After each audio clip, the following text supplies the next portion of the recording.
तो दोस्तों, vacancy updater में आपका स्वागत है। आज की जो बात हो रही है वो इंटरव्यू गाइडेंस को लेके है, क्योंकि यूपीपीसीएल एई का रिज़ल्ट आ चुका है। यूपीआरवीएनएल एई का बहुत जल्द आने वाला है।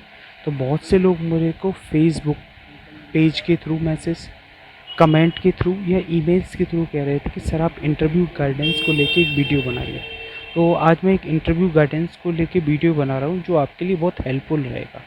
ठीक है, आप इंटरव्यू से जाने से पहले एक चीज़ याद रखना कि आपको फॉर्मल होके जाना है।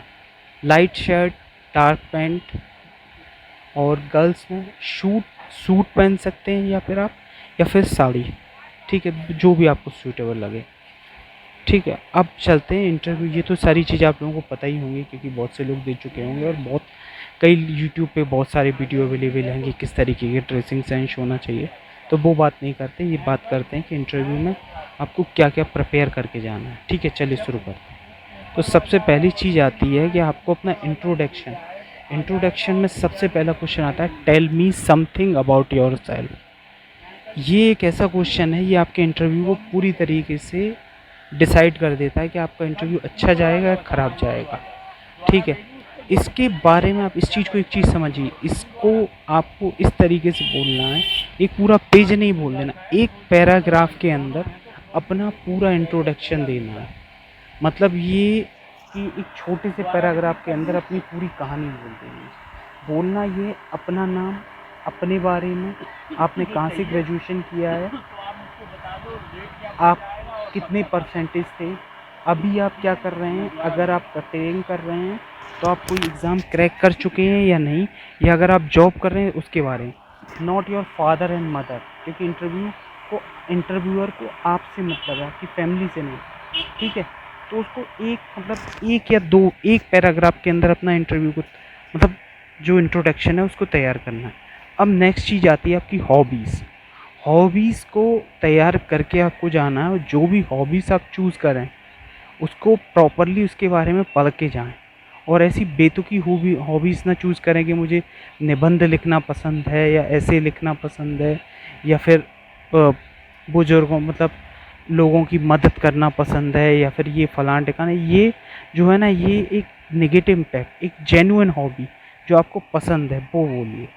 अब उसके बाद आता है, एक मैं इसमें लिखना भूल गया, स्ट्रेंथ और वीकनेस। स्ट्रेंथ और वीकनेस एक अच्छा क्वेश्चन होता है, ज़्यादातर लोगों से पूछा जाता है। वीकनेस को आपको बताना है, लेकिन इस तरीके से बताना है कि मैं उसको ओवरकम कर चुका हूँ। मतलब ये मेरी वीकनेस है, लेकिन मैं ये कर रहा हूँ इसको ओवरकम करने के लिए, और मैं इतना ओवरकम इसको कर भी चुका हूँ। स्ट्रेंथ भी ऐसी बतानी है कि एक प्रैक्टिकल लगे, क्योंकि कोई भी इंसान आइडियल नहीं होता। तो आप स्ट्रेंथ भी ऐसी ना बता देना कि ये लगे ही ना कि आपकी स्ट्रेंथ है। अब आता है, उसके बाद आता है अगला क्वेश्चन जो मैक्सिमम लोगों से पूछा जाता है, why should we hire you. Why should we hire you. अब यहाँ पे आपको ये बताना है कि मैं औरों से कैसे बेहतर हूँ। मतलब ये दिखाना है कि अगर आप मेरे को हायर करोगे तो मैं औरों से बेहतर तरीके से काम करूँगा। आप कैसे, ये पूछेंगे कैसे, तो अब उसके लिए आपको अपना दिमाग लगाना है कि मैं, क्योंकि सिचुएशन के हिसाब से क्वेश्चन चेंज होता है। मतलब सिचुएशन जिस हिसाब से होती है उस हिसाब से आपको उसको टैकल करना होता है, कि वी आर इंजीनियर्स। ठीक है, तो अब अगला आता है टेक्निकल एस्पेक्ट। टेक्निकल में सबसे पहले आप ये समझिए कि टेक्निकल में 2 या 3 टेक्निकल सब्जेक्ट। अब जैसे यूपीपीसीएल और यूपीआरवीएनएल है, तो यूपीपीसीएल के लिए आपको मेनली ट्रांसमिशन और डिस्ट्रीब्यूशन, अगर आप इलेक्ट्रिकल से हैं तो ट्रांसमिशन और डिस्ट्रीब्यूशन को अच्छे से करके जाइए। अगर आप यूपीआरवीएनएल का देने जा रहे हैं तो इलेक्ट्रिकल से हैं तो पावर सिस्टम में जनरेशन को अच्छे से पढ़िए, लेकिन 2 से 3। अब जैसे जो भी, आप सबसे पहले ये समझिए कि वहाँ पर जैसे पावर कॉरपोरेशन लिमिटेड है, वहाँ पर आप ये समझिए उस ऑर्गेनाइजेशन की वर्किंग क्या है, उस कौन कौन से सब्जेक्ट उस ऑर्गेनाइजेशन की वर्किंग में यूज़ होते हैं, उन सब्जेक्ट को पहुँचे आए।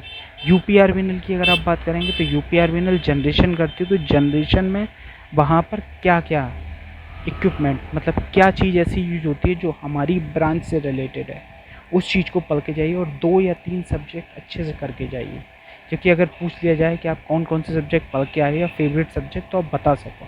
ठीक है, अब आते हैं जनरल नॉलेज में। जनरल नॉलेज में आप एक चीज़ याद रखना कि 1 महीने का स्टेट और सेंट्रल का करंट अफेयर, अगर ये एग्ज़ाम यूपी से रिलेटेड है तो आपको मेनली जो करंट अफेयर पढ़नी है वो यूपी की और सेंट्रल के, अदर स्टेट से आपको मतलब नहीं।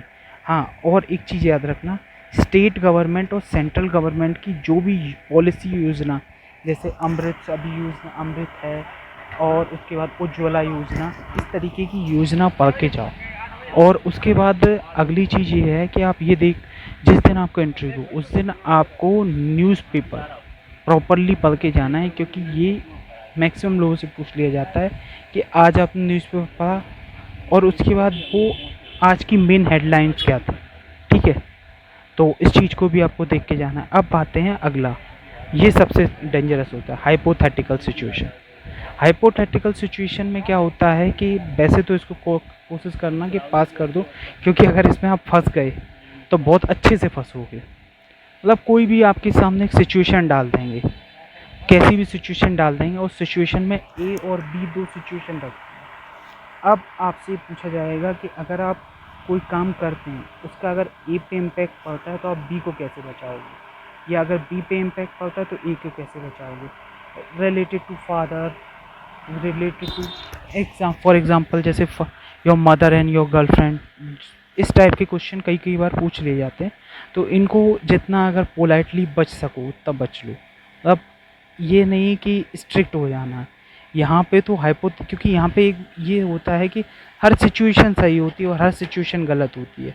तो यहाँ पे थोड़ा ये है ना, डिप्लोमेटिक होना है आपको, मतलब एक तरीके से थोड़ा डिप्लोमेटिक हो जाना है कि अगर इंटरव्यू ज़्यादा फोर्स कर रहा है तो आप ही ठीक, लेकिन यहाँ पर ये नहीं, रिजिड नहीं होना है, क्योंकि हाइपोथेटिकल सिचुएशन में कोई कभी सही नहीं होता। क्योंकि अगर 10 आंसर हैं तो 10 के 10 भी सही हो सकते हैं, 10 के 10 भी गलत से हो सकते हैं। ठीक है, तो हाइपोथेटिकल क्वेश्चन से आपको थोड़ा बचना है। ठीक है, बस इतना ही है, ज़्यादा कुछ होता नहीं, बस इतना ही, 10 से 15 मिनट का आपका इंटरव्यू चलता है, उस हिसाब से देख लीजिए। ठीक है, ओके, थैंक यू।